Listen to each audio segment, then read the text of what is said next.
Oh, we can do without that, but right. As we normally do, we'll just have a few moments of silence, and most appropriately, I will use a compass, say a few words in Old Norse, light the candle, and we shall begin.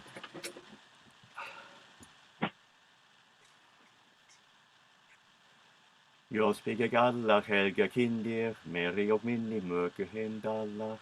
Helkvällsinnig av nattognyfter, röjde magen lite saker sinnig och gav sitt grondom sigur. Eller azig har avsinnig har sign formet of old. Brander brandy brandons bullen air, funny quickest of funna mother of money versa of mother cruiser and to dasker of do. Flame is quickened by flame. A man from another man may become wiser, but from his own conceit he may remain ignorant. Truth, like the sky, is above and beyond us all. Blessed gods of our peoples and lands, may we spend this time together in friendship with you and with each other, and use it to the common good, with profit and with pleasure. Hail Odin.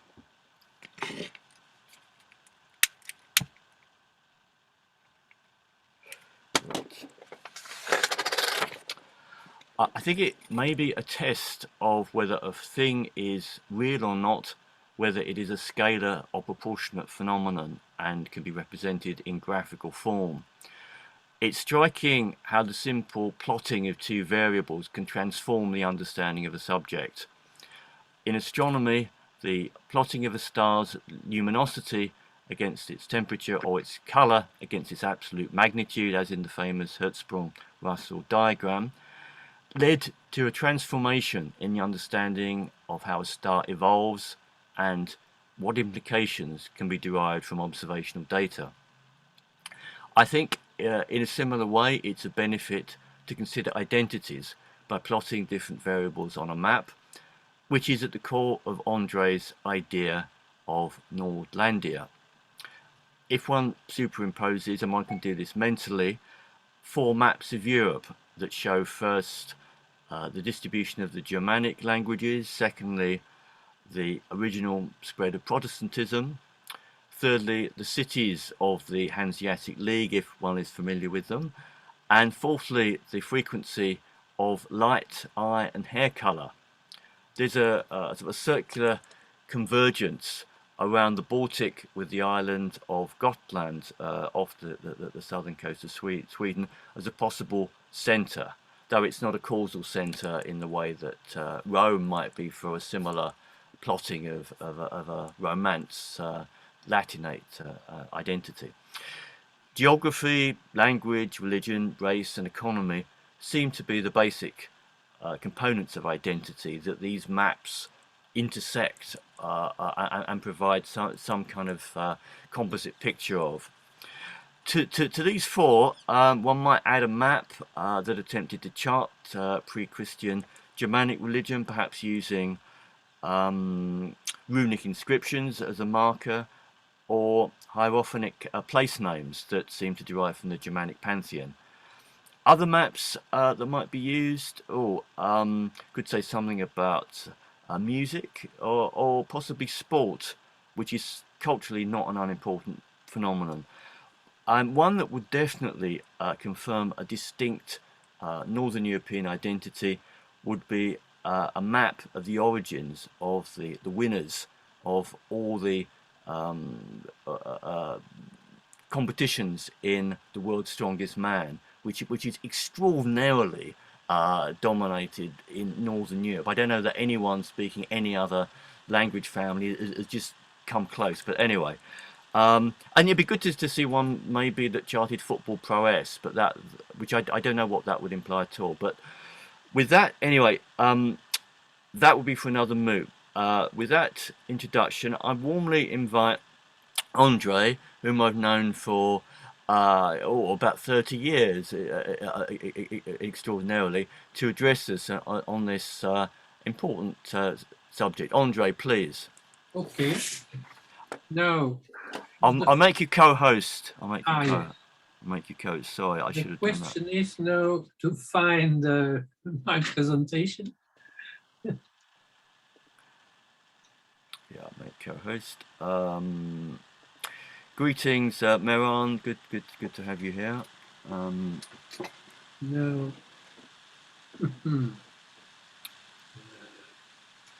Yeah, I think I have it already. If you are unable to find it, so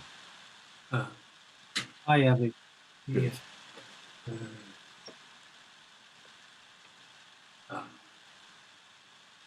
Yeah. It's always surprising. Last minute change. You asked. Yeah. That's a. Now I can't see any image on screen. I can see that you started screen sharing, but if you I am in screen sharing, but in the meantime, I receive publicity.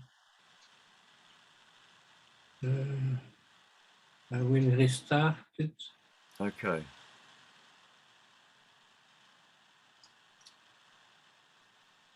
I am not so a famous speaking person, so I prefer to make. I made a slideshow step by step.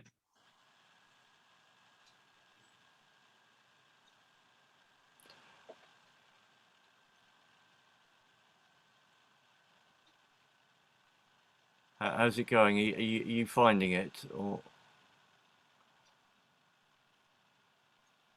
otherwise I can? Do you see something? No, no. I'll share it, Andre. I'll share it, Andre. Let's do this. I think that might be easier. I am now in the cover page of the slideshow. I can't see anything. Andre, I think can we see something on screen, everyone? Yes. Yeah, Andre, stop. It's no need to share it. Just tell me when to move the next slide on. Because Andre, you can see this on the on the screen. On because I'm sharing now. Okay. So I get out of this. Yeah, just stop sharing and go back to the. Yeah. Okay, so when you want me to move on to the next slide, just say next. Okay. Yes. So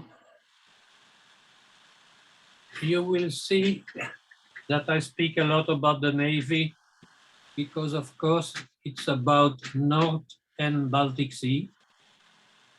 Baltic Sea named Ostsee by the Germans.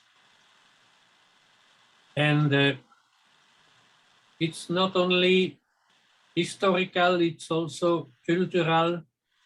And the idea is to form a sort of holistic awakening around the Northern European identity in the frame of a neoconservatives idea. So next. So that's me. I'm Flemish, I'm born in 45, so I'm now 76. I made my military duty in the Belgian Navy, joined the Navy, meet wonderful people and learn how to kill them in the minesweeping school in Bruges. You hear it probably to my accent.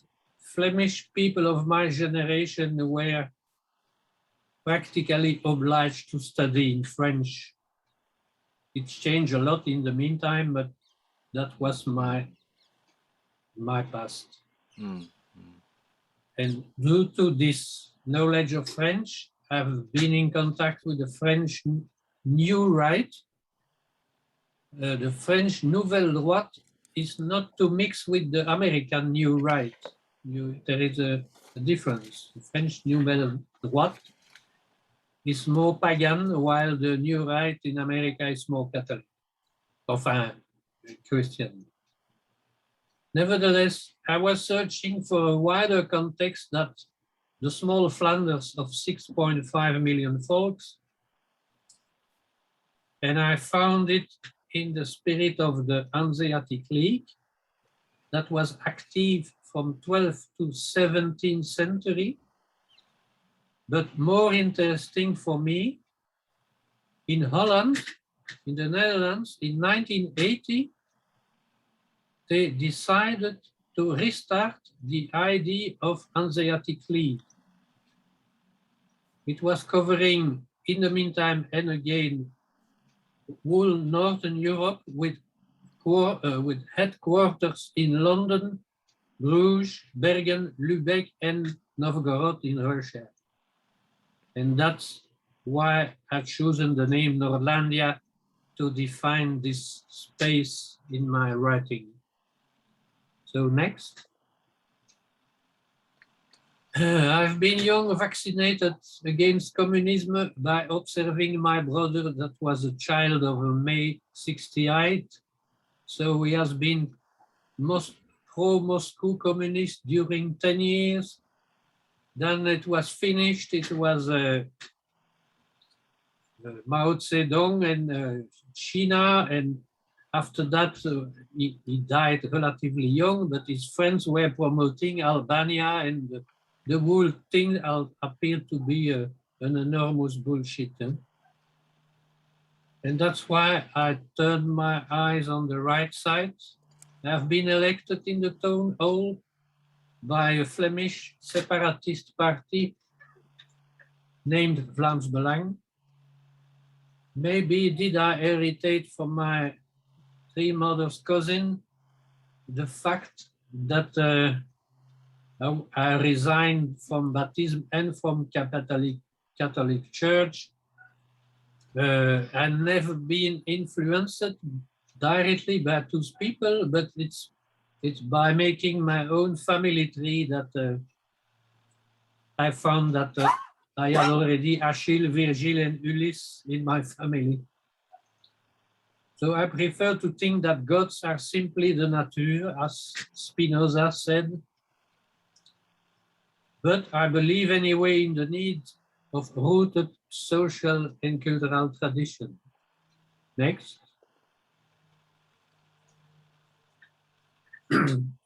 Influenced by success of Japanese trilogy that's not well known in Europe, Soka Gakkai, Nichiren Buddhism, and Komeito Party, I created an holistic pan-Nordic ideology that I named Nordlandia Trilogy. What is also important to understand in this Japanese trilogy that started in 1945, and they reactivated an old Buddhism from which the leader was known for his nationalist idea. And 20 years later, they start a political party, but to be leader in the party, you have to be already 7 years in the Buddhism Nichiren. It means that the politic is at the service of the ethic and not at the service of merchants like you have bias. So to transpose this trilogy in our cultural value, I approach the idea of a Hanseatic Renaissance, and to have an economical point of view in this trilogy, I study what is named the Rhineland model. I will explain it later, Mondragon 2. And then culture with solar tradition of Gotland seminar. I will explain it later why Gotland. So the Rhineland model was created by a French in 1991 after the fall of the Berlin Wall and the collapse of the communism. Interesting to know that Michel Albert was as well the boss of a big French insurance company, but he was also the president of a club of Catholic business leaders. And his book, Capitalism Against Capitalism, translated in several languages, became prophetic. He explained very well that after the fall of the communism, you don't have to hope in a hard capitalism, financial capitalism, because it has absolutely no social dimension and they play only their own game. So that's why he promotes a constructive capitalism with a long-term vision and a social dimension. It's a little bit to get out of the false alternative of left and right or capitalism against socialism. We should, in our area, we should speak about not compare capitalism with socialism because it's completely different, but it's interesting to make the split between constructive capitalism and speculative capitalism. Next. Why the name Rhineland? Because Michel Albert observed that this constructive capitalism was already more or less in action in German-speaking countries, Benelux and Scandinavia. And the most important river in this area is the Rhine, and that's why he gave the baby a name under the name of Rhineland model. And it fits completely with the old and the new Hansa, because I made here a link to the website of the new Hanseatic League /EN means the English version. And by coincidence, it fits also with the anthropology map of Europe. Next. So you have here the three maps. Left is the Hanseatic League in Northern Europe in Middle Age. You have now nearly 200 cities in 16 lands of Northern Europe that are members of the new Hanseatic League. And if you compare the two first maps with the third, you realize that you have also an anthropological difference within Europe that fits with the two previous ones. And it will be explained in a short video. Next. So, Gotland seminar, it was to find a name that fits with the story. Every belief needs a main center as Rome, Mecca, Jerusalem. Nordlandia has the island of Gotland as main center. It is red on the small map there. It was the main starting port of the Viking travels. It has. You just need to know that you know. I'll try and mute someone who is trying to mute. Could someone who's making some noise please mute themselves? I don't know who it is. Is it? Yeah, I think I've done that. Yeah, found that. Yeah, please go on, Andre. Andre, have you muted yourself? Yes, Andre, you're on mute. If you can unmute and speak.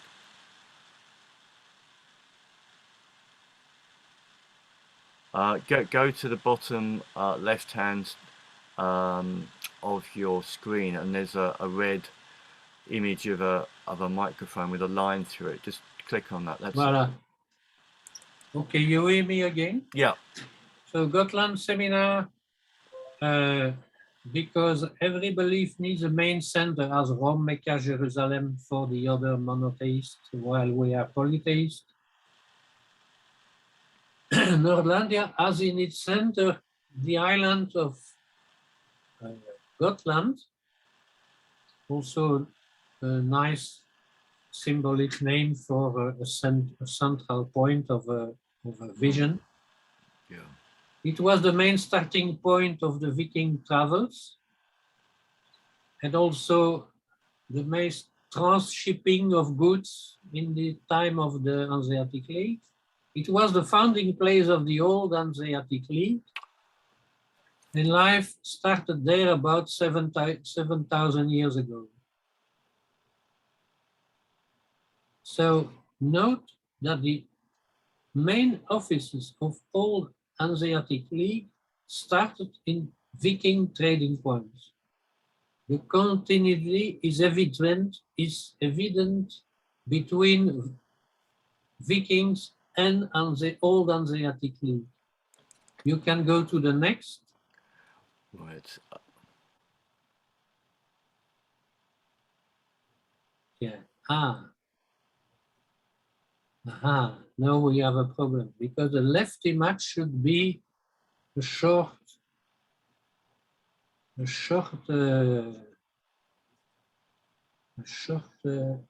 video. video. But I will try to launch it. Oh, it's coming. It's coming. I You will have a start. It's only 5 minutes. Right. We'll see if we can get it to work. Then I'll click on it and see what happens. Now, I'll just make sure that the sound is. Let's see, share sound. That's it. I got this question when I published my first video about Berlin, and I promised I would answer it in one of my future videos, and here we are 1 year later. So the Hanseatic League in layman's terms was a trade agreement. Can everyone hear that? Oh yes, 3 Yeah. or 5. Okay.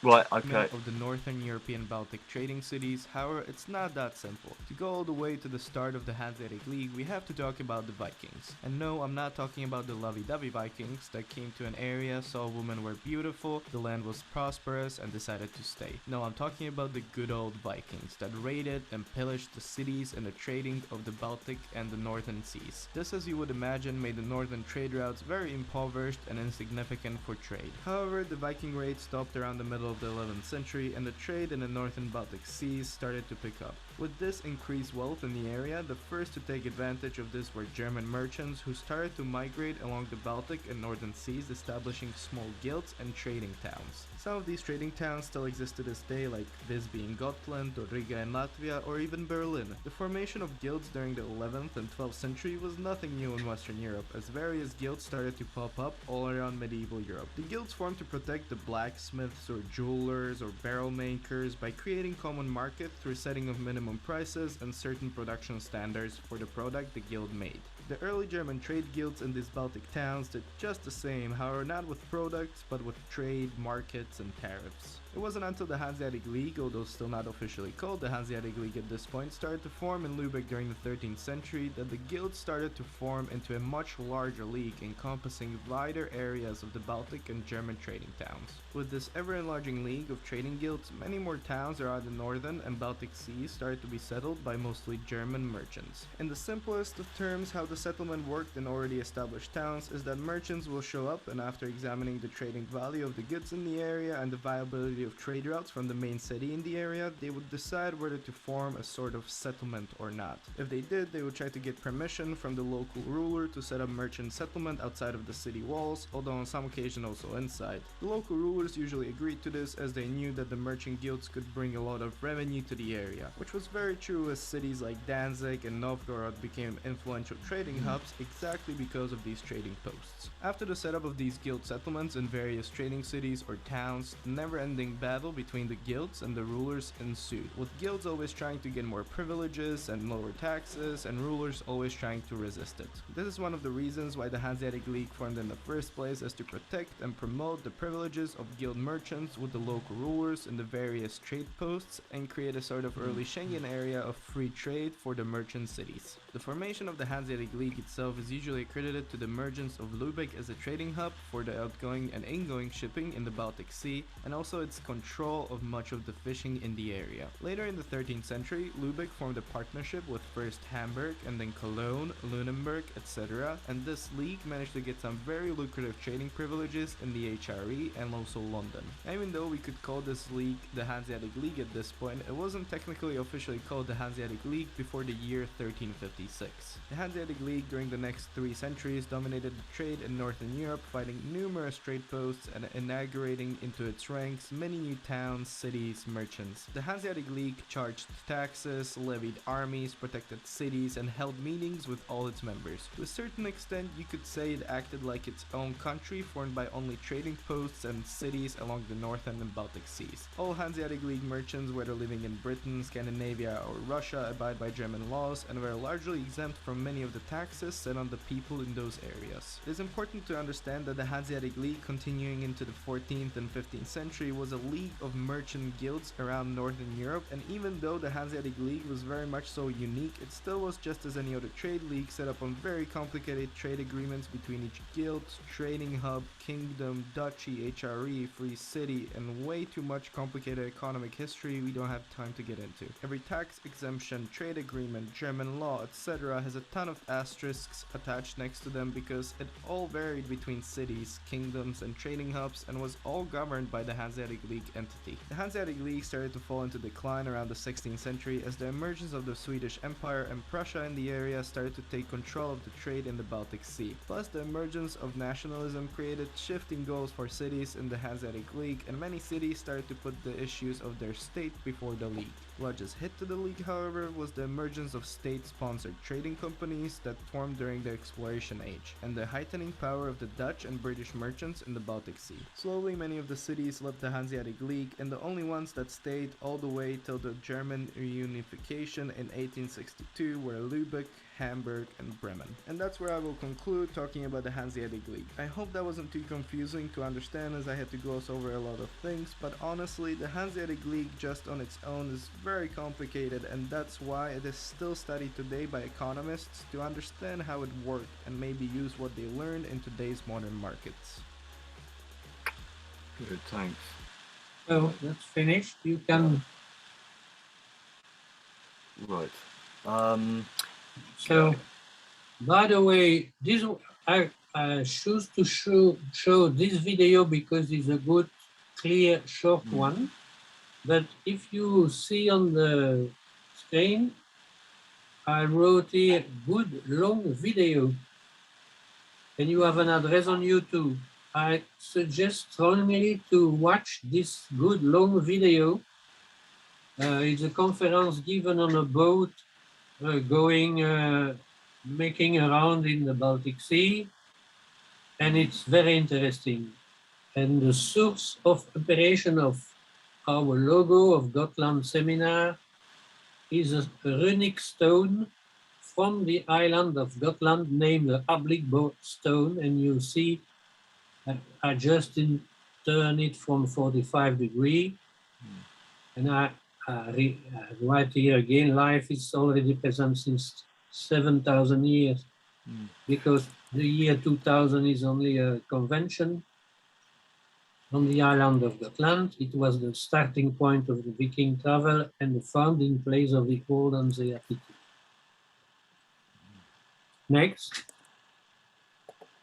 So, Kulturkampf is a German word that refers to, in the past, what Germans were naming conservative revolution. Of course, I'm not promoting a revolution. I speak more about culture, and I advise to understand the pillars of my trilogy. I advise to make some church around three books. The first one by Philippe Dollinger is very well explaining the history of the old Hansa, the Capitalism Against Capitalism. Is an old book from 91, but still very interesting. It has even been copied by Belgian minister that was prime minister that was also defending the Rhineland model. And the return of Odin, it's by our jolly heretic called Richard Rudgley. He explained very well the modern renaissance of pagan imagination. And visit also the website of the new Hansa created in the Netherlands in 1980. And that's their website, hansa.org/en for the English version. Next. Here I speak about a special guest I've seen once, a long Dutch reportage about this company in Baskenland. I mentioned it, that's about the cross of Baskenland. I mention it for the people who are interested in the economic aspect, because it has been, Baskenland was very poor and they speak a completely different language than Spanish. And they started local employment for their own people in their own language, and they build a series of cooperatives wherein people are not fired, just move to another successful division, and there is no unemployment. So if you are in, I will not develop it too much here, but if you are interested in the economy, this is an interesting, successful, internationally successful, that has been originally based on the will of local work and employment for the folk of Baskenland. So it's a combination between employment and cultural roots. Next. So I am searching for honorable correspondents. So what I propose, study the Hansa Rhineland model Nordic tradition, write 7 lines about each of these 2-3 teams and mail it to me. And the idea is to spread the trilogy, eventually think about the translation if you are in a Northern European country. For an example, by the way, about translation, it makes me think to Latvia. You must know that the Hanseatic League organizes each year a medieval market in another city of Northern Europe. The slideshow you see behind me on my thumbnail is in fact a photography reportage I have done in Holland 4 years ago during the medieval market of the Hanseatic League in 2017.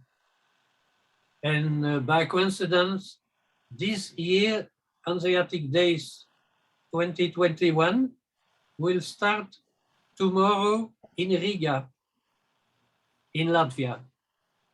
And next year it is programmed to happen in Germany, in the city of Neuss, and Neuss is on the left bank of the Rhine in front of Düsseldorf. So that's to become a local captain, some advice, soft power, long-term, no violence, and then never wear any black clothes, choose navy blue. That's important. If you want to build a corporate image, it's important to avoid black clothes. And have a look on the Hansa Marine project and think about it. And that will be probably the next. That's the idea. And that refers to the prototype of uniform I have now here on me. The idea is to start an action, a non-profit action of solidarity in North Europe by taking profit of a law of precedent created by the Salvation Army. Law of precedent in French is jurisprudence, and in German is Rechtsprechung. It means it's not in the law, but it's allowed to do the same. So it could be allowed to build a sort of Hansa Marine in the same non-profit spirit. Navy has a general positive image. It's good for building corporate image, and it's certainly more socially useful than politicians. Next. Here again, do as I did, a cruise pilgrimage around the island of Gotland via all the main cities. I made the travel by boat. Normally on the right side comes here a slide, a short slide, but it shows the photo reportage I have done myself. It will be available when you will have it on YouTube, because we will restart from a complete version. So there are travel companies that are organizing what they called an Hanseatic travel. And I did it a few years ago. It was very pleasant, and it helped to discover how similar we are to people that we more or less don't know. I mean, I've been by boat in Danzig, Copenhagen, of course, I knew very well. And then, but I went to Petersburg, I went to Tallinn, I went and I came back. I came back from Sweden. Again, you will have more detail on about the Hanseatic days of next year on the website of the Hansa. And just mention this for people who love boats. Each year there is, since 30 years, a big festivity of turning around big boats in the city of Rostock. I have been there. It's also a great event. Next. Oh, that just popped up. All right. So, strange. So that's a picture I've taken during my own cruise around the island of Gotland by visiting all two cities. Maybe can you try to do next? Yeah. Oh right. No, I think no. I've just got, maybe. Yes, it will come in. It's an MP4. So I think. Oh, okay. It's coming. Oh right. So shall I play this then? Yes. Yeah. Let's see. Yeah. Okay. It's only By the way, my real name is André, and I added -Hans to show that I have done this pilgrimage cruise around. So I've been in Tallinn, in Russia, in Finland, in Sweden. It's a very pleasant, and I came back to Germany.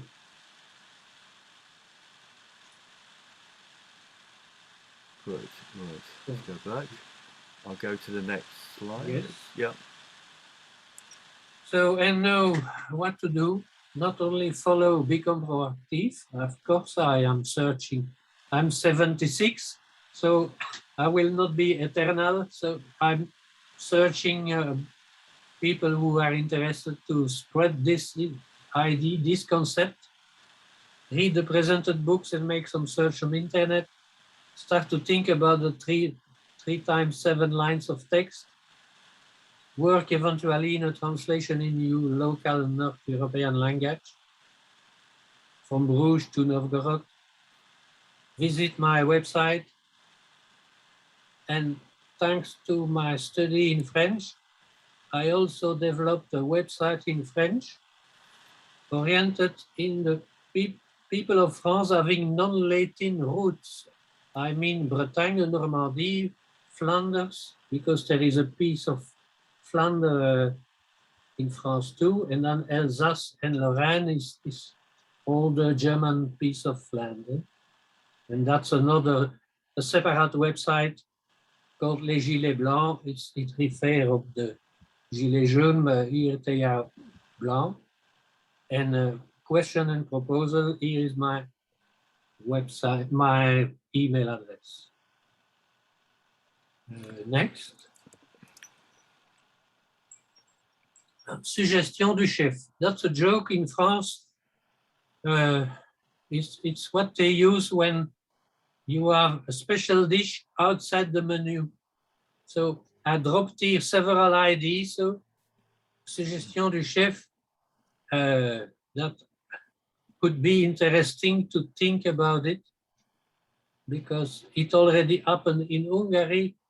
That is now recognizing the ungifted demography of natives by compensating with social help for the fact that most of time in Europe, we are in a suicide demography of 1.5 to replace 2 persons.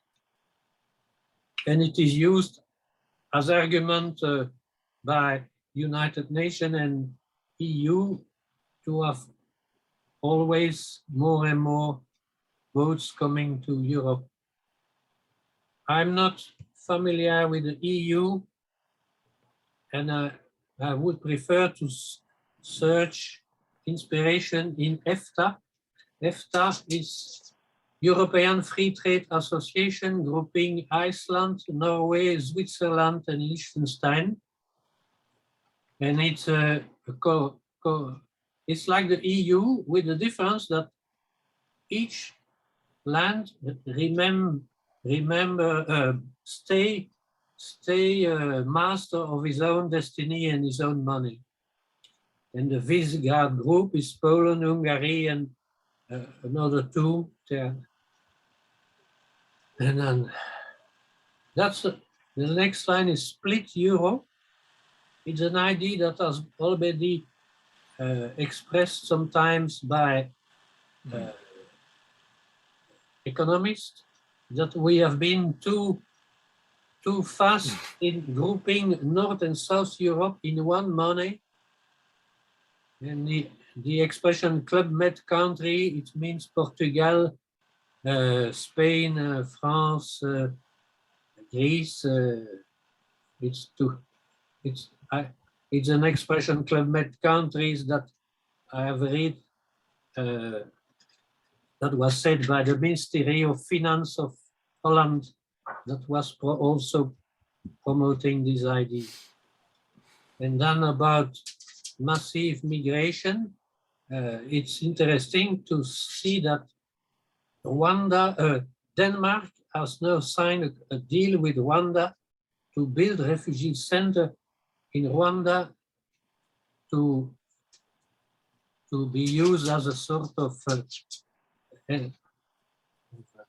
entry point before coming in Denmark without any preparation.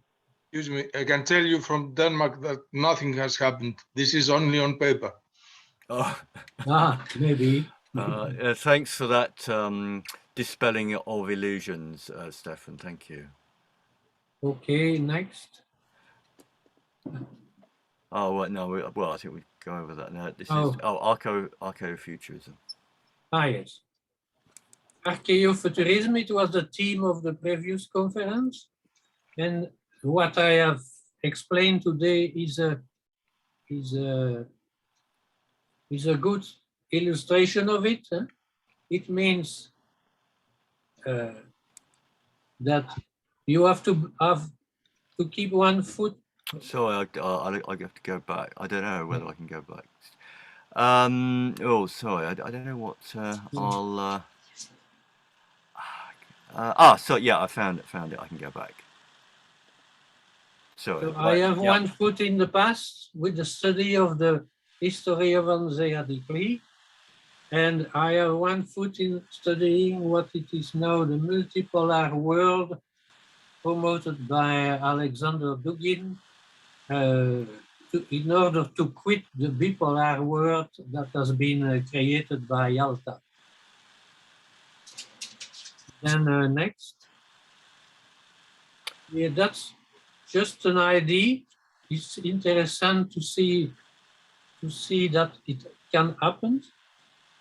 In the international waters around England, there was a World War II sea platform that was abandoned. And not after so many years, everybody can claim it. And some people took profit of sea lows to recuperate the piece of this platform, and they built there a micro nation called Sealand. And if they have a so-called government, and you can become a baron or a lady. Enfin, it's a little bit for fun. Next, and that's a mention about the book of The Theory of a Multipolar World from Alexander Dugin and many others, very interesting authors, is to find by editor Arctos, and they have a lot of interesting books. So that was it. Excellent. Thanks very much, Andre. I'll stop the share and we can have a chat. It's excellent. Good. Yeah, I thought the very short video on the Hanseatic League was excellent. It put a lot of information in quite a short form. And if you go to the one I mentioned as good long video, it's 42 minutes, and that's very well explained. All right. Now, before I start making, I don't know, asking a question or two, does anyone have anything in particular that is in your mind that you'd like to put to Andre? If not, I'll say some things that occurred to me. I think it's very interesting to discover the precise circumstances in which the Hanseatic League was able to grow and thrive, really. And as with lots of economic structures, they need the right conditions really to come into being, I suppose, like animals needing the right environmental niche to sort of thrive and to have the not be overruled by too powerful states. I think that the questions that you put solutions to are being very widely asked. Certainly as China and other Far Eastern economies become more powerful, more pervasive, that we have to think about having an economy that is just good for the people that are in the economy, rather than merely thinking about the cheapest goods to get, because Europe is in danger of really not producing anything at all, and that's not healthy for all sorts of reasons. And I the kind of thing you're suggesting, and I'm assuming the economist that you cite was suggesting, is something that's more based on a kind of self-sufficient community. Is that correct, Andre? Yes, indeed. Yeah. And that's the spirit of the EFTA. Huh? Yeah, and I think that idea is quite important in Catholic social teaching. That the businesses are there for the people that are participating in them, working in them, and the people that are using their products. It's not just an exploitative venture, which is of course quite different from how they're seen it in a globalist perspective. I think your idea about developing something similar to the Salvation Army is very good, but we first need to have a very strong religious flame that's alight, that actually is inspiring people. And at the moment we don't. And that is one thing that the people in the Salvation Army, that they all have a very strong faith, and that allows that gives them the power to sacrifice their time for other people. AJ, I'm sure you must have some point to. Oh, there's a finger raised from Mehan. Oh, after you then, Mehan. Yeah, go ahead. Thank you. I was also thinking about this religious flame you mentioned. I mean, Andre has a clearly military background, right? This is chief aim. And to summarize what my interpretation is, that you made a distinction between kind of global capitalism and sort of a cultural heritage capitalism. Yes, indeed. Which is very important, you know, a nice approach to what's the conflict is about, and how to save Europe, and save Europe from what and into what. We have, you know, been into this archaeo futurism, but also some kind of, you know, transhumanism, and there are a lot of projects going on. One aspect mentioned was egalitarian modernism. I mean, and other guys know more about that. But my point is this priestly religious approach to this Hansa, I mean, set, or, you know, design, which is having some kind of, you know, future, imagining future. One future which is clearly imagined. It is not only this migration aspect and the decline of the population, which is very important, but most of all, it's the sea rise. I mean, you have a naval background. You're clearly marine, and we're talking about, you know, 2 meters and up to 5 meters increase in sea level. This is about clearly a prophetic, you know, aspect. And I must hang on something else, which has to do with new technology and a new strategic approach. Military approach is strategic approach, which means how to deal with, you know, the rise of the sea level and the clear danger to England, Denmark, Western Sweden, and the need to close this Öresund, and you will get into the conflict with Russia for sure, because you want to save northwestern Europe, and you need to, you know, see some kind of cooperation with the clearly land power called Russia. And we were also talking about, you know, this Euro-Asian approach, excluding England, excluding, you know, old colonial powers. But we are obviously talking about Belgium, Holland, England, and North Germany as traditional Western European sea powers, and how they can, you know, develop a new technology in order to save the whole region from Norway down to, you know, the French coast. One aspect. That number two, it's about you know, food supply. Belgium and Holland. It is something which I has discussed with one of my close Germanic friend from Iranian origin, and he told me about that two giants in greenhousing. It's number one Holland, number two Belgium, very overpopulated, and Sweden, which is unpopulated, but you know, bad weather. Yes. Yes. So there's two things: greenhouses, food supply, and some kind of colonizing the middle part of Northern Europe.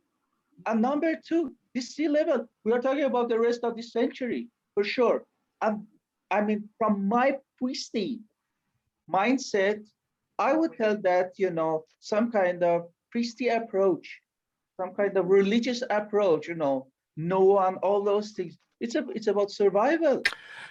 Merrick, yeah, sorry, yeah, just to clarify, are you saying that I think that the countries that have got um, geographical proximity, certainly with the North Sea, there is a very important common interest, and it's important to establish very good working. Yes, yeah, that's a good thing. Secondly, you mentioned the great growing that takes place under glass and so forth in Belgium and Yes, Holland. greenhousing. Yes. Were you saying that this is this is something that they can sort of trade with other nearby countries, you know, to compensate for places that maybe don't have such good weather? Is that the point you were making? I wasn't quite sure. My point is the very point of Andre, which is you need to have a border. You have to think very really regional from the British coast to the Baltic coast. Russia. Otherwise, you're done. You have nothing to do. I mean, this is about pure strategy, pure, rethinking Europe, rethinking what Northwestern Europe is about. So then you have to think about population. You have to think about, building some kind of mobility into some kind of army, establishing nodes, harbors for those very reasons. Oh, this is about some kind of a new economy I'm talking about. It's good that you seem so enthusiastically on board with this idea. So that's good. This is those three things. I mean, this imbalance in population, heavy populated, coastal region, Germany, Holland, and Belgium, and then the flood is coming for sure. It is today. You have to think about it, not tomorrow. And this is verified. This is clear. At least 2 meters, and then this food supply in places with less sunshine and thanks very much. AJ, did you jump? Did you say something, AJ? Well, no. Or maybe it was you, Stefan. Then I thought I heard another voice. Yes, I'd like to say something. I do not buy that myth of the system about the anthropogenic climate change. That's totally unscientific, totally ridiculous, and I do not hope on that. I do not buy it. And by the way, what do they say? They say that we have to eradicate all production because it's CO2 increasing. And how does it fit? How does it cope with self-sufficiency? They say here in Denmark, for example, that farmers will stop driving their farms more or less, or at least reduce it with 70% or something like that. Totally crazy, totally crazy. And this about CO2 increasing, that's turning things upside down. CO2 increases because of the rise of temperature, not vice versa.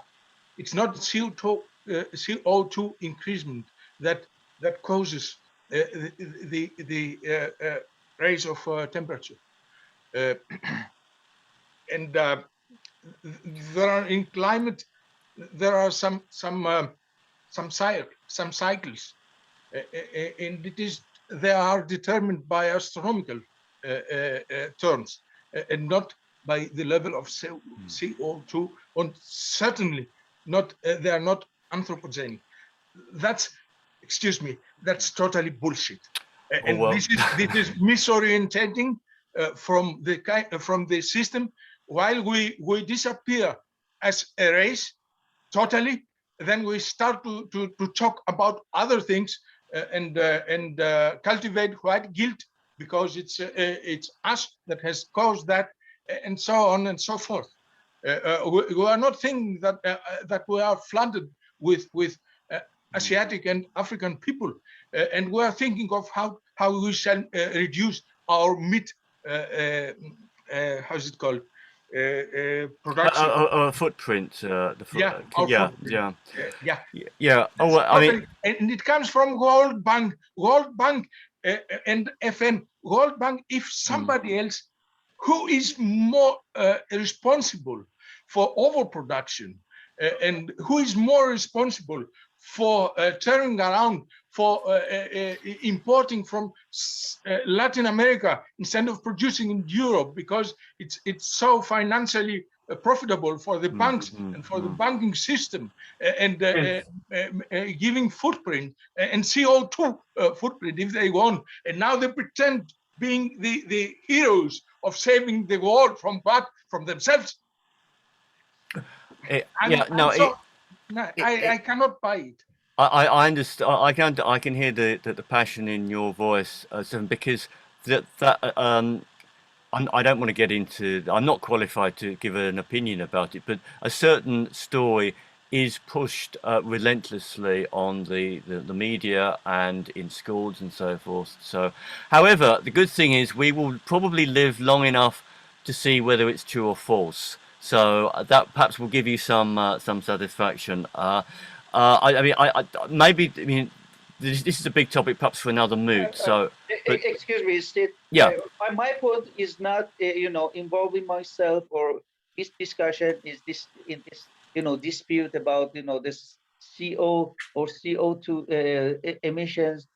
I don't care. This is much bullshit, much propaganda, much ideology and politics into that. I know that. But my point is that if you want to, take advantage of this propaganda or this politics going on, well, being a naval force and so on, this marine and this Hansa, this could be some kind of approach to, or your entry ticket to this discussion to become relevant into this. I don't care. Maybe the increase of sea levels are naturally. I don't know. But many says that this will be an existential threat to Northern Europe. You're talking about this Faustian approach. I mean, I'm Hegelian in this matter. In the time of the Hansa, Bruges was a seaport, and then they are now at 35 kilometers from the sea. But let's say that the advantage of the spirit of this new Hansa going from Bruges, London, Bergen to Novgorod is that you build relation for you were speaking about spirituality. A long time ago, I visited Jonas Trinkunas of Lithuania. Romuva in Lithuania. And we had his widow on a moot, not so long ago, who's a lovely lady. And you have to know that this Romuva, and believe it, they were the last European to be polytheist, and they have been crushed in mass by the Teutonic Knights at the order of Rome. But after that, a little bit like some parts of Finland, they have been once under the domination of the German, once under the domination of the Russians. But this belief has always been, let's say, a saving vest against all this movement. That's why I speak about respecting solar tradition, and I could like to start to add that I think when she came on, she was saying that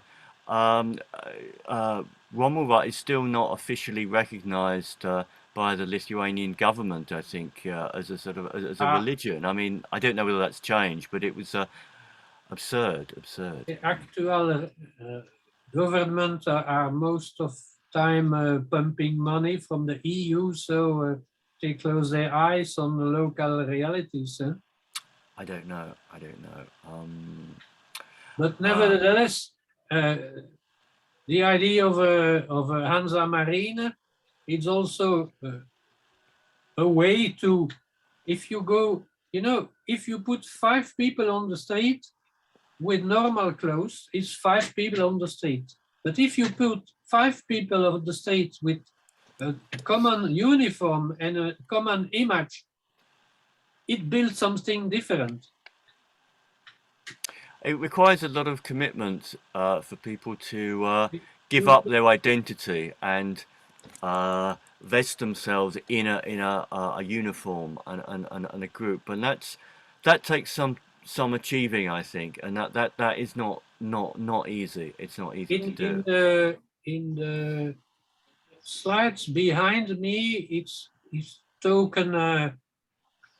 It's token in Holland in 2017. Sometimes you will see, by example, a group of people singing together with a marine costume, and it becomes something different than just people together. It builds a corporate image. Yes, that's right. Certainly, companies do that. I think it's a wonderful thing to base several different organisations on the sea, which is, it's such a powerful thing, I think, on all sorts of levels, and it connects with the Vikings as well, which is very good in the Vikings. Yes, that's very well explained in the long video that I advised to watch. Yeah. The link, and that's why it fits. That's why it fits at the anthropological level. It seems, Rus, the word Rus, coming from the Swedish Vikings that were having a special horse that they were named Rus, and from there come the name Rus. Yeah. And in our area, we completely ignore Baltic states and Finland. We are not enough in contact with those people who are, in fact, very similar to us. It's very interesting also to see that most of time in Northern Europe, at the end of the week, people refer to the sun and not to the Christ, like you have this split in Belgium too. Dimanche is Sunday in French. Dimanche comes from the Latin Domini, and Domini is the Christ. While the same day for the Flemish is Zondag, is the day of the sun. So we are a little bit the crossroads between North and South in Belgium, with our 2 communities and our never-ending splitting. Stefan, yes, please go ahead. This is determined by the Indo-European heritage of, and that came with the Yamnaya people. The research has reached very far, also with archaeogenetics in our days. And so we know much more than we did just some years ago. So although it has been the most enlightened spirits knew that long ago, but now it is very certain. So it is the Yamnaya heritage, and it is certainly not the inhabitants of Gotland 7,000 years ago. They were pre-Indo-European. That's just a star remark. I don't think Andre was suggesting that Gotland was just like the people came from there. I thought, or were you, Andre? Sorry, I didn't think that was. No, but I have the book of an Indian Tilak where he speaks indeed of the Nordic influence in the Veda. Yes, that's true. I agree very much with that. But that was not from Gotland. That was from no. It has been found. I can send you a link. And I suggest now to use Gotland as a reference because it fits with the idea of a new Northern European from Yeah. Moot Well, to I Europe. agree with that. No, Yeah. yeah. And for Andre, I think maybe what you said, perhaps some people misunderstand it. Just to clarify, when you said that life began there 7,000 years ago, you weren't meaning that life began there nowhere else and it was spread out across the world. You just meant that they have a very long history and that there were people living there the 7,000 years ago. local hero of 5,000 years before Christ was Tjelvar, and that's the first grave that they found on the island of Gotland. Gotland, yeah. And also about marketing Gotland for ID promoting solar tradition. It fits together, and it makes us. When I was in Lithuania by Romuva, the name Gotland, yes, it's in front of us. But, well, in order for this to work, we actually have to engage with the sun as a representative of divinity, and we need to do that in our lives, I think. And whether we do that, yeah, otherwise it doesn't really matter whether the name of the day of the week relates to sun, unless it relates to something in our practice. I wanted to ask. Has AJ gone? It's a shame. I was going to ask him whether he'd heard of Jean Gaipel, the anthropologist from whose work the map was taken. Because I've read one of his books and I thought it was quite interesting. But AJ would perhaps know more about that subject. Just before I go to you, Maren, I'll just ask other people if they've got any other comments to try and make it a bit broader. Catherine, any thoughts? Unmute yourself, please, first. Otherwise, we can't. I think Catherine had some. Yeah, that's it. Yeah, you're unmuted, I think. No, nothing to add. No. Oh. Difficult to keep your eyes open. You've probably had a hard day. Hard week, I think. Yeah, no, you're not you're not a gardener, because I thought you were, but you're not. You work on people's muscular problems, don't you? Yeah. Which is, I'm sure, just as hard work as looking after a weeds or something. But Michael, are you there? Do you have any thoughts? Or too many, or where am I?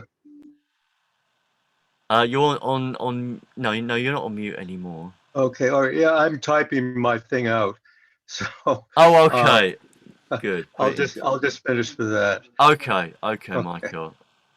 Okay, that's fine. Oh, I think AJ's had to go. Edith, can you unlock your word hoard and say something? Oh, He's in the dark. Yeah. I think my camera's on the blink.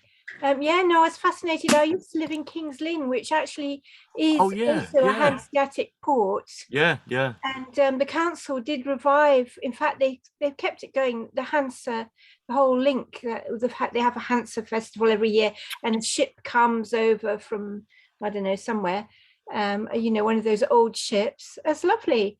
No, I think it's brilliant. But I'm afraid I agree with Guillaume Fay, who I believe used to be a member of GRES, that this will have to wait till after the catastrophe,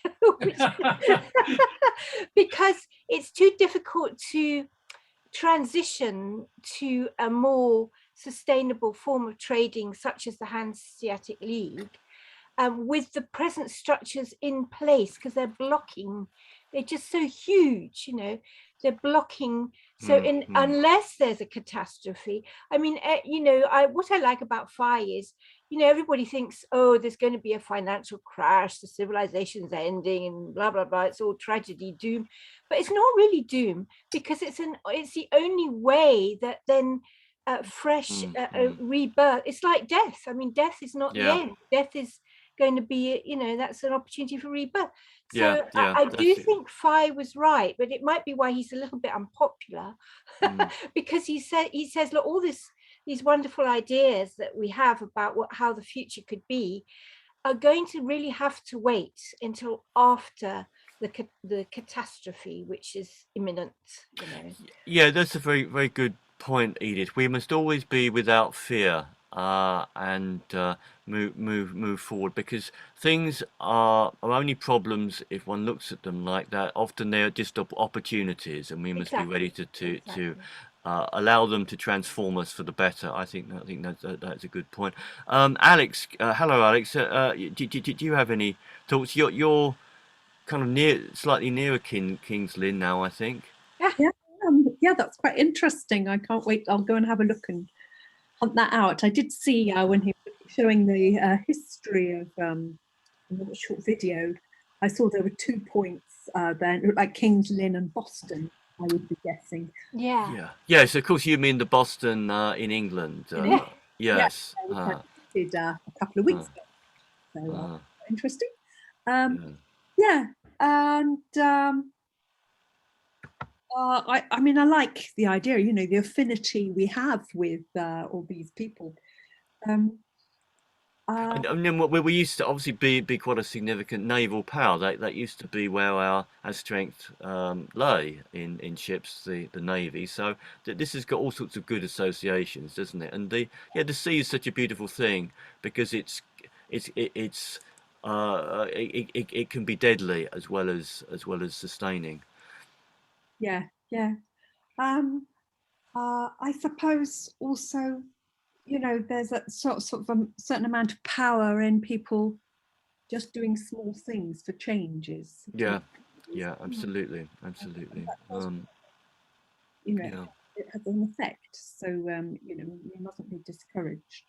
You know, this localism, buying, you know, and all those sort of things. And just sort of fight the enemy that's right in front of you, rather than the one that's kind of, you know, far away, that you can actually get your hands on. I mean, when I say the enemy, deal with the matters that one can deal with, you know, and that will give a sense of power to us, because there's always things in our lives we can actually affect, and that is a good. The worst thing is powerlessness, which is very dispiriting. It's very dispiriting.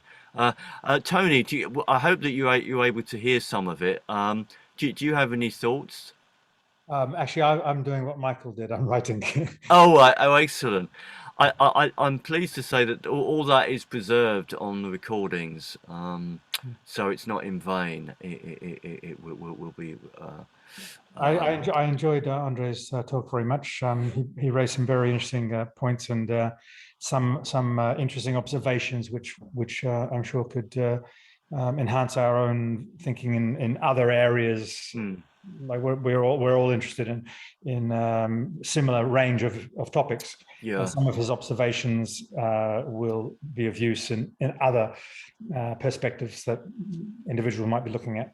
I agree. That is something I agree with Tony. Is inspiring, the idea of a single sort of vision that has got different sides to it. That is both economic, spiritual, cultural, and geographical. I think that is very good, and that's maybe what we need in Northern Europe, certainly, which other cultures do have. I mean, Islam, for instance, is extremely strong because it's a religious community, and they've got kind of laws and culture and so forth, and they've got a certain agenda when it comes to sort of gaining territories and things. I don't know.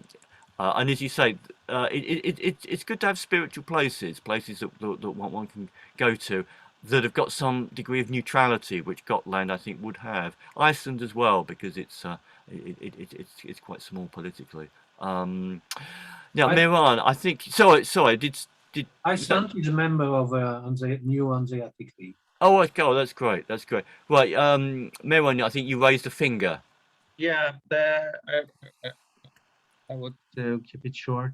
I think that developing the religious aspect or dimension of this Hansa could be very helpful and much needed,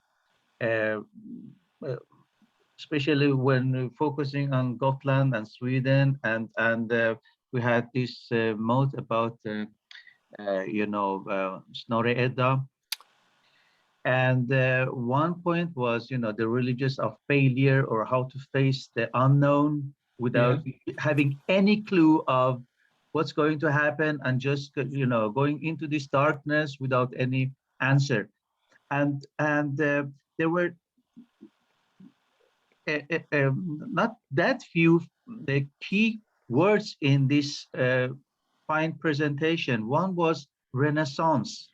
Yes. And you're talking about, Northern Europe, Northwestern Europe as a place of Renaissance, and this archaeofuturism, which could be related to what Edith and other in the previous mode talked about, this how handling the collapse of the civilization, and passing through this apocalypse. And I try to see the chance how to make a breakthrough. The number is not so important. The power of the idea is rather much more. And I think that this Hansa could be a vehicle to a sort of a renaissance if there is a school of thought behind. And another key word was pilgrimage, which may make me think of some kind of how to reintegrate Europe as the Catholic Church did in some 2,000 years ago, and made people, forced people to cooperate under some kind of authority. I'm not talking about, the re-emergence of any church or anything like that, but you were talking about, creating some kind of mini empire from very, distinct language group, ethnic, and so on, from Novgorod to London. It's a grand strategy. And this school of thought, I mean, Europe obviously proved that this kind of integration is possible again, if there is some kind of a will, some kind of a force, will to some kind of power, and some kind of trade, and so on and so on. So I think that you're working on the so-called religious aspect. I don't want to, use this kind of, religious aspect, but you know what I mean. This is about, the shared dreams and common dream, and so on. Let's talk about Renaissance. Let's talk about school of thought, and let's, highlight what Professor Nordvik was into, talking about Snorre Edda, the rise of gods, and the death of gods. This is so different from this, Christian, Islamic, Jewish way of thinking, progress, and so on. And one last thing you were also talking about, which was... That's why I use Spinoza and reference. Just nature. If it has a soul or not. Yes. And how to look at nature, and how nature looks at us, if it is so, because that would mean a paradigm shift. We have to highlight what this paradigm shift is about, then we can win this war. Thank you. Thank you very much. That was very eloquent, Mehran, and I think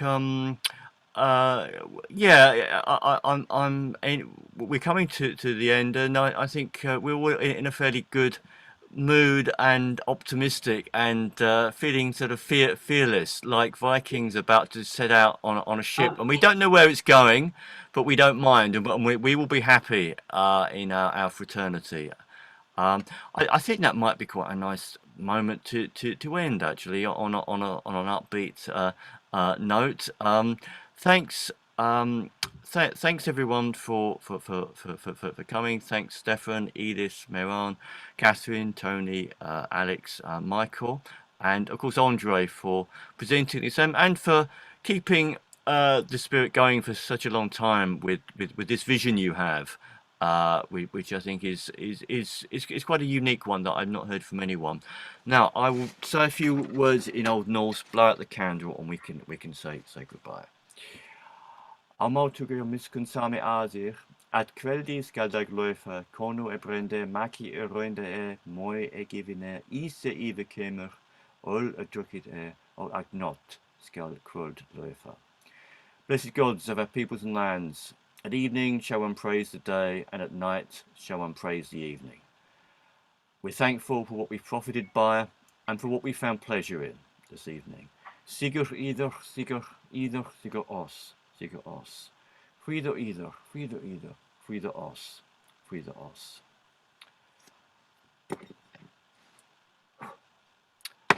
Thank you very much, everyone. Thank you, Andre, and have a good evening and a good rest of the week. And I may see some of you at the Bloat on the 29th of September at noon. We'll be looking at the place of the bird, particularly the raven in Northern European spiritual in Northern European spiritual tradition, the raven, which is such a powerful symbol of so much that's important. Good night, everyone. Thanks for coming. Thank you, Take care. everybody, Thank you. for your Good night, interest. Bye bye. Bye bye. Bye bye. Bye bye.